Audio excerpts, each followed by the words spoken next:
তুমি প্রোফাইল পিকচারে যাকে দেখো সে আমি নই। খেয়াল করে দেখো, ওই ছবিতে খুঁত নেই কোথাও। ওই ছবিটা সুন্দর। ওই ছবিটা তোলার পরে সবচেয়ে সেরাটা যায় প্রোফাইলে। ওইটাতে চোখের নিচে অর্ধ ডর্জন ভাঁজ নেই, নেই 1.5 ইঞ্চি জুড়ে থাকা ডার্ক সার্কেল, কিংবা কিংবা মুখের এখানে সেখানে থাকা ব্রণের দাগ।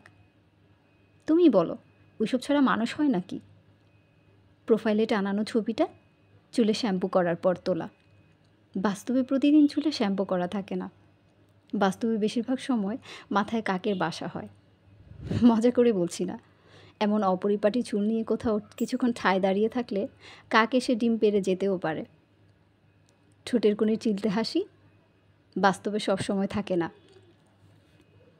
কপালে বিরক্তির ভাঁজ থাকে, চোখে মুখে বৃতৃষ্ণার ছাপ থাকে, ঠোঁট ফেটে যাওয়া দাগ থাকে, হাতে পায়ে রুক্ষতার ছাড় থাকে, গায়ে ঘামে ভেজা কাপড় থাকে, গর্তে ঢুকে যাওয়া চোখে নানান কাজের চাপ থাকে, থাকে সেই অপ্রাপ্তির গল্পটা, যেটা তুমি প্রোফাইলে ধরতে পারো না।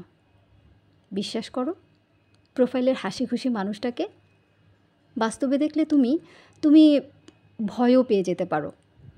মনে হতে পারে যুদ্ধ কবলিত কোনো এলাকা থেকে আগত কেউ একজন।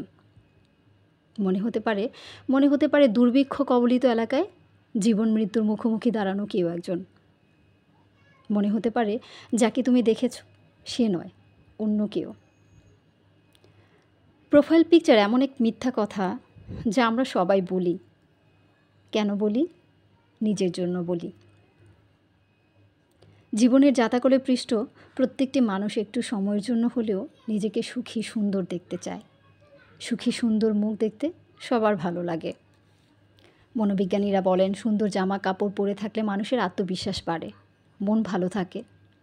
আমরা সবাই নিজেদের মন ভালো রাখতে চাই, মিথ্যে করে হলেও চাই। নির্দিষ্ট কাউকে ঠকানোর জন্য উদ্দেশ্য না থাকলে এ চাওয়াতে দোষ দেখি না। তুমি যেন আবার ওই ছবি দেখে আমাকে বিচার করো না। ওই ছবিতে আমাকে যতটা সুন্দর দেখায়, বাস্তবে আমি তার ধারে কাছেও নেই।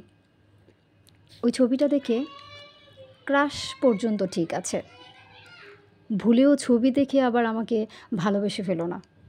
ফেঁসে যাবে, একদম ফেঁসে যাবে।